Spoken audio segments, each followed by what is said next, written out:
Hi everybody, welcome to my channel and welcome back. Today I want to talk about the amygdala hijack, and this is such an important part of understanding what happened to you as a victim of a romance scam, aka relationship fraud, which is a crime perpetrated by criminals. I'm going to be going by an article, which I'll link in the description, from Scars explaining this. But if you are a victim of a romance scam, then you are a victim of what's called the amygdala hijack. And it's the cornerstone of this type of crime, because before you know it, your brain is hijacked. This happens when the scammer or criminal triggers emotional responses based on things that they're telling you, such as when they say, "I love you." It happens because of past emotional memories from times when, say, your parents said they loved you, or other memories. And in part, it happens because you have projected your own wants and desires onto this online relationship, probably almost from the beginning. And when the trigger event, the "I love you," happens, your brain is charged and ready to turn off your thinking and run away emotionally. And it's important not to confuse the amygdala hijack for something called love bombing. Criminals use love bombing, but it's not always a precise term, because love bombing can be used to mean an amygdala hijack, or for the process of induced affection, that victims think of as love. So that will be explained a little better shortly. As it turns out, this is hardwired into humans, everyone. Mostly in our fight or flight reactions, but there are many others. Victims need to learn about this so that they can learn how to be more in control in the future by avoiding situations where it can be so costly. But it's also very important in that it allows scam victims to understand kind of why these crimes are not their fault. The amygdala hijack is a term that was coined by Daniel Goleman in his 1996 book, Emotional Intelligence: Why It Can Matter More Than IQ.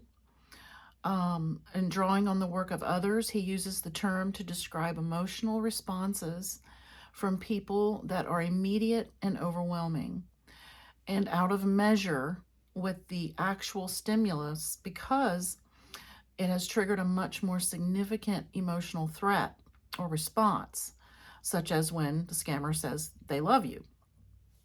And technically how it works is part of the thalamus, the part of your brain that receives stimuli, and that goes directly to the amygdala, while other parts are sent to the neocortex, or your thinking brain. Because of the brain's wiring, the stimulus going to the amygdala arrives significantly faster, and thus the amygdala can act much faster than the thinking part of your brain. And if the amygdala perceives a match to the stimulus, like if the record of experiences in the hippocampus tells the amygdala that it is a fight, flight, or freeze situation, then the amygdala triggers the HPA, and I cannot even begin to pronounce this, but it's HPA for short, axis, and hijacks the rational brain.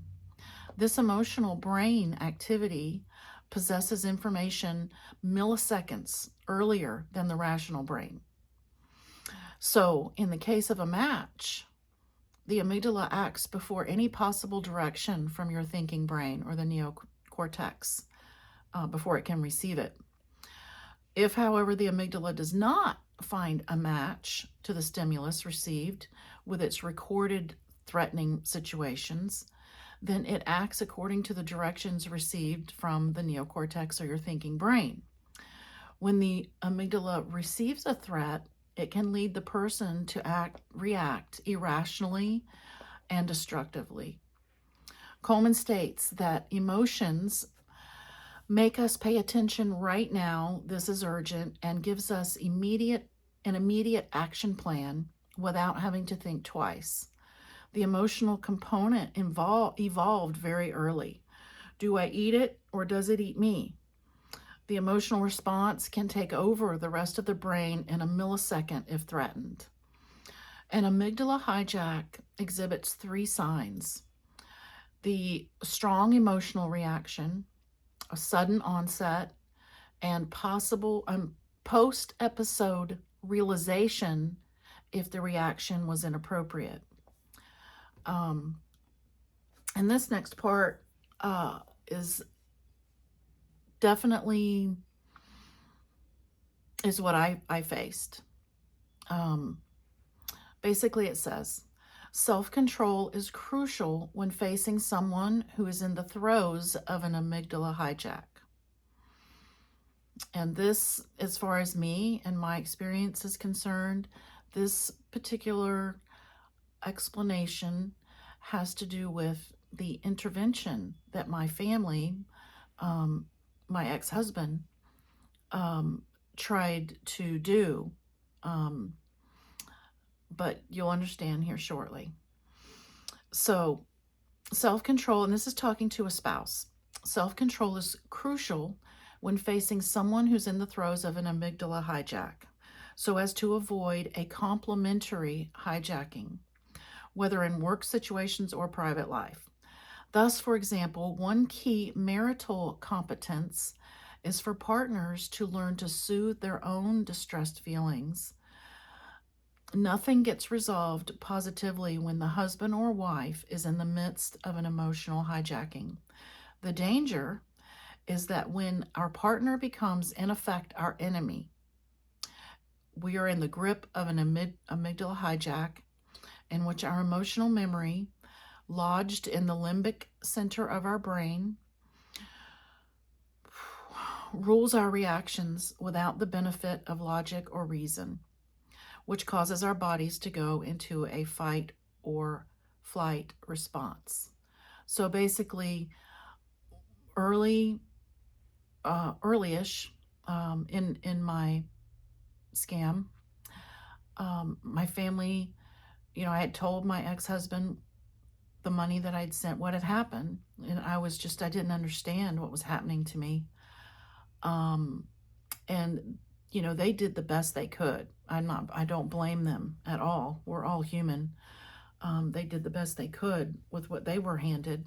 But they tried their best to intervene, and the way that they went about it, literally, they became the enemy, and the criminal was more solidified in my mind as my lifeline and as not the enemy. So that's exactly what happened to me.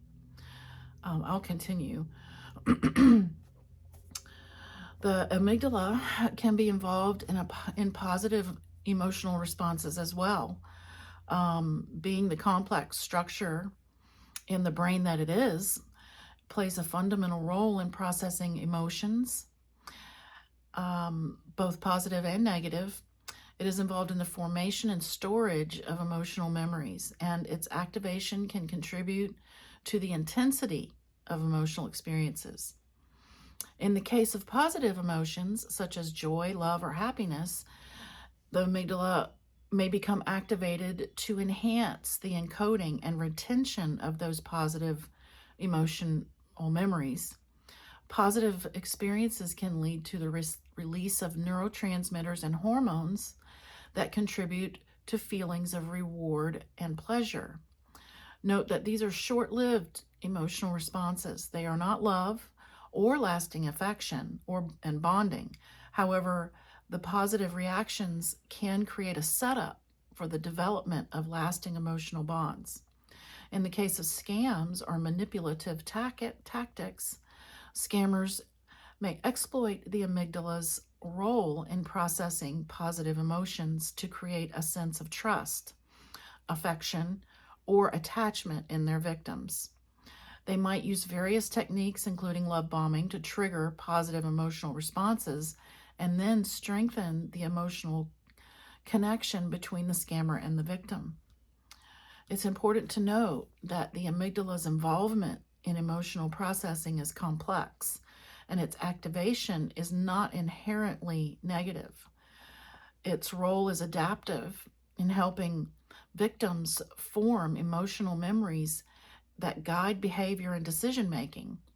However, in the context of scams, manipulation involves exploiting those natural processes to deceive and manipulate victims emotionally, whether through positive or negative emotional experiences. Sensation received by our eyes and other senses is routed to the thalamus, and the thalamus acts as a controller to keep the signals moving. In a typical situation, the thalamus directs the impulse to the cortex or the thinking brain for processing.